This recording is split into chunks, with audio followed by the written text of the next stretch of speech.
are you starting your day off on the right foot or the wrong foot? It's always the great question. Is our morning routine serving and supporting us in our needs and our desires each and every day? I know a lot of times we can push this away, or we can start our day off with meeting the needs and the demands of everyone and everything around us, and not even have a moment to lay a foundation for ourselves. So here I want to speak about this importance, this value of a good morning routine, however it may look for you, at least firstly and foremost, coming to honor it the best that we can, and what it means. So, the morning is really the foundation as we are starting our day. How we begin our day has a big impact on how we experience the rest of the day, right? So I've seen very clearly in my own process how it makes a world of a difference starting a day in a good way versus an unconscious way, or without even choosing how to start my day. Just jumping into the day and getting lost in the day before I've even found myself. It's not an easy thing to do. So, making it a priority, firstly, because we recognize it's so important.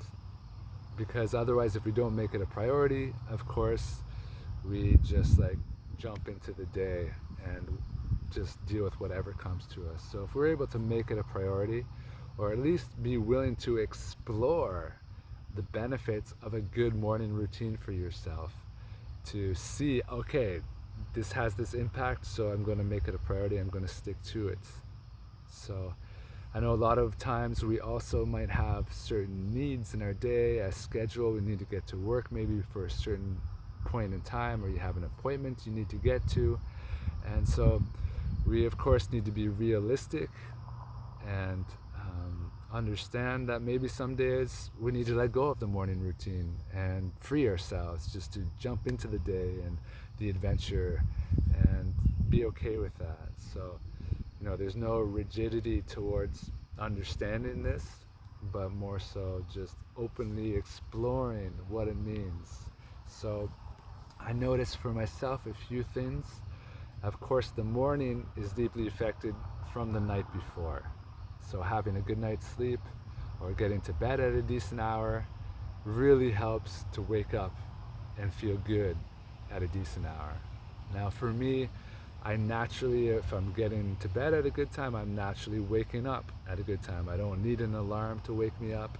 It just happens naturally. The sun comes up, boom, and it awakes me like this.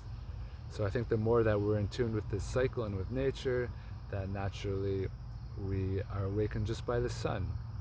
So when this is happening, I can feel this sense of joy and excitement sort of coming into my heart and into my body for this day, for this adventure. So it can be alive in me, and very different from feeling like, oh, I've got to wake up, I've got to do this, I've got to do that. And you'll notice this happening sometimes, that the mind comes in before you even got out of bed and starts to play out the things that you need to do or have to do, or things you don't want to do. So we're already falling into this mental trap of doing things that seem difficult, partly because you're still laying in bed. You're still waking up. You're still haven't even stood out of bed. So I see that it's a really valuable thing to not go so far ahead into thinking about the day, unless there's something that's really exciting you. Oh, today I get to do this, and that can be like a driving force to get out of bed for you.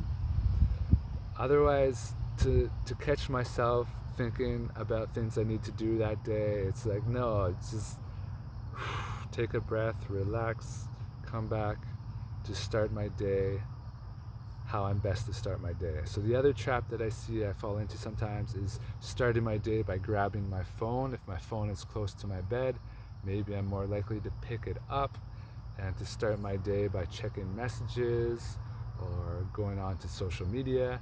And again, I see how that impacts the start of my day and my day as a whole. It starts to distract me. Sometimes maybe it overwhelms me. And either way, it's pulling me away from waking up my body, my heart, my soul, and allowing my mind to be at peace as I enter into this day, because we are extremely vulnerable in this stage. It's like the first early stage of life where, similar to being babies coming into this world, we're quite sensitive. So, for instance, starting the day with a lot of stimulation of the mind or of the body may not always be helpful. So in this case, maybe we're able to slow down, take a moment here, and suggest, okay, let's do what's best for me. So if I'm able to not have my phone close by, so I can't reach for it while I'm still in bed, this is one thing that helps. And being willing to just allow myself to close my eyes while I'm in bed and take a few breaths into the body, and to just relax my body furthermore before inviting myself to get out of bed. Allowing myself to connect with my heart, to feel the love of creation, and allow that fire to also fill my body, to give me the energy to rise up for that day, to enjoy it in a good way. So taking a few breaths, and sometimes doing more practice. Sometimes I will want to give myself some love, give myself a massage in bed, maybe just tap myself and say, hello body. You know, there's many things along these lines that can be really helpful in engaging with our bodies and supporting our minds to be at peace and be supported step by step as we enter into our day naturally and gracefully. So from here, I'm also noticing starting the day with something healthy to put into our bodies. For me, I'm much better not to eat a big meal, especially at the start of my day, and I'm better to have, tea and sometimes coffee, sometimes cacao, and just, enjoy some water to get the day started, just keeping it light in what I'm eating, and being able to sit, to meditate, to absorb maybe some scriptures from the Bible or from some other form of ancient philosophy or spirituality, and nurturing the body a bit with a bit of movement, possibly to activate the body. So we're starting the day activating, nurturing the heart, the soul, and the physical body, and not so much the minds. Maybe you start to have inspirations or things that you realize you need to do, so I like to write them down and be kind of prepared of what I want to be doing that day without needing to carry it all in my mind. So I'm emptying the mind, emptying the mind, emptying the mind. And from there, being able to surrender myself to the day, to be able to put forth my prayers, my intentions, and to surrender to receive the day in grace with love, and to serve this purpose that I serve each and every day and each and every moment, to allow this love to come through the best that I can, to celebrate this life, to celebrate this day and the gift that I shall receive, and therefore to be able to give back all that I receive in this natural flow. So these are some elements that are really helpful for me in my morning routine. I notice a huge difference when I'm able to do these things, and even more so when, of course, I'm out in nature. If I'm able to step outside for the morning and connect directly with the earth and receive the sun, and if you're maybe close to a body of water, to dive in there and replenish yourself with the waters of life.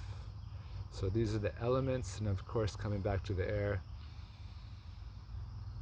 taking nice long deep breaths to slow yourself down, to begin your day naturally in connection with everything that exists, because You are this great being of love.